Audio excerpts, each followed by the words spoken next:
Hey everyone, welcome to Sam's Sports Corner episode 34. I hope everyone had a great Independence Day and celebrated some freedom with some beer and some great food. As you can see, over the Independence Day holiday, I finally got our background representing all the best sports teams in America. I'm going to do some change-ups, try and figure out a way to make it so that's a nice sized background that works really well with the show. First thing we're going to talk about is something that happened just yesterday. Joey the Jaws Chestnut won his 10th Nathan's Hot Dog National Eating Competition. 10-time champion. Think about that for a second. There's only one American who has more major championships than him. That's Bill Russell of the NBA, who had 11 championships back in like the 70s. Long story short, this guy's a freaking hero. He has won 10 championships in his sport. And I know one of you a-holes is going to be like, oh, competitive eating's not a sport. You know what? He ate 72 hot dogs in 10 minutes.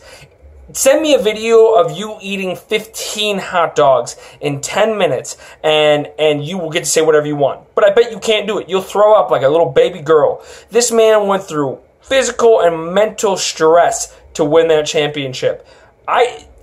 Go ahead, eat those 15 in 10 minutes. You will be mentally and physically wore out. He is a champion, a 10-time champion, and an American hero who is bringing another championship back to America, because basically us and the Japanese are the only ones who can win this shit. So the fact that he beat the Japanese out is just A-okay in my book. Joey Chestnut, your champion, an American hero, and we appreciate it. Next, I want to talk about the NBA real quick. We're seeing a lot of moves in this offseason, and what it's boiled down to is 13 of the 14 top-rated players in the NBA will now be in the Western Conference, which leaves one of the top 14 players in the Eastern Conference. That's LeBron James, plays for Cleveland Cavaliers. I'm sorry, the West might be a little too stacked. I mean, we all know Golden State is way too stacked. They already had too many star players, and today they added Swaggy P, and they're adding other folks. It's just ridiculous. I think the only reason they're doing it is to try and beat the Bulls' record of number of wins in a season plus a championship, because when they beat that record, they didn't win the championship. They're just trying to break a record, and it's annoying. It's not fun to watch anymore. We already know who's going to win the championship, and basically a bunch of great teams are going to get left out of the West playoffs because there's too many other good teams. I honestly think with this spread the way it is, the West being so heavy, we need to dissolve conferences in the NBA. Everybody plays everybody. Doesn't matter whether you're in New York, California, Nevada, or I don't know, whatever other shitty state you come from. But no conferences. Everybody plays everybody about twice. I think it would work out, and we would then see the best players, the actual best teams in the nation, make it to the playoffs. I think it's a much more fair system, and LeBron and his gang won't just walk into the championship, because let's face it, the 76ers, the worst team in the nation, is going to make the playoffs this coming year because the East is so terrible. Don't get me wrong, they made some good moves, but worst to getting in the playoffs, it doesn't happen often, and it's because of the lack of quality in the East. And the only two actual contenders in the East are LeBron's Cavaliers and the Boston Celtics. It's terrible. I hate it.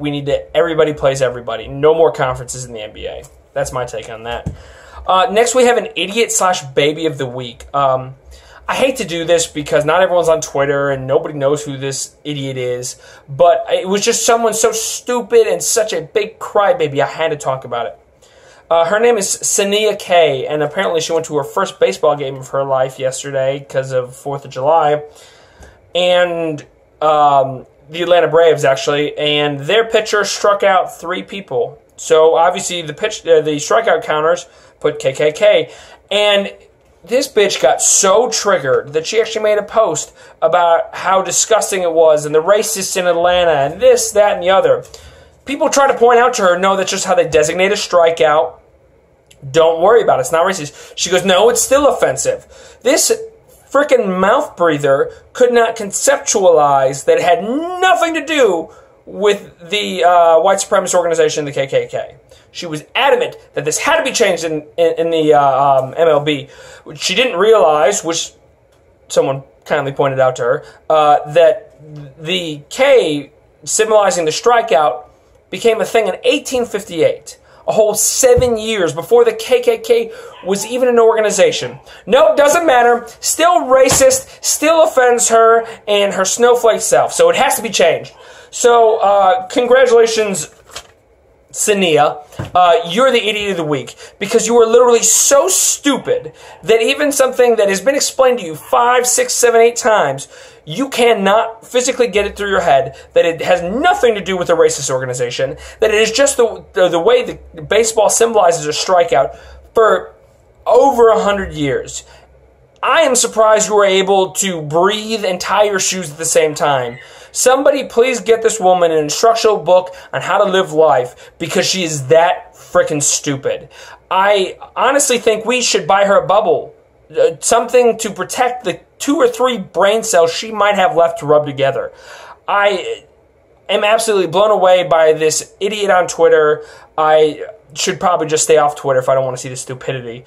But here we are. MLB, I guess you should change the way that you have designated a strikeout for over 100 years because this woman cannot get over the fact that it reminded her of a racist organization. Either that or she should no longer be allowed to breed. One of the two. I hope you enjoyed today's episode, and I can't wait to see you again next week.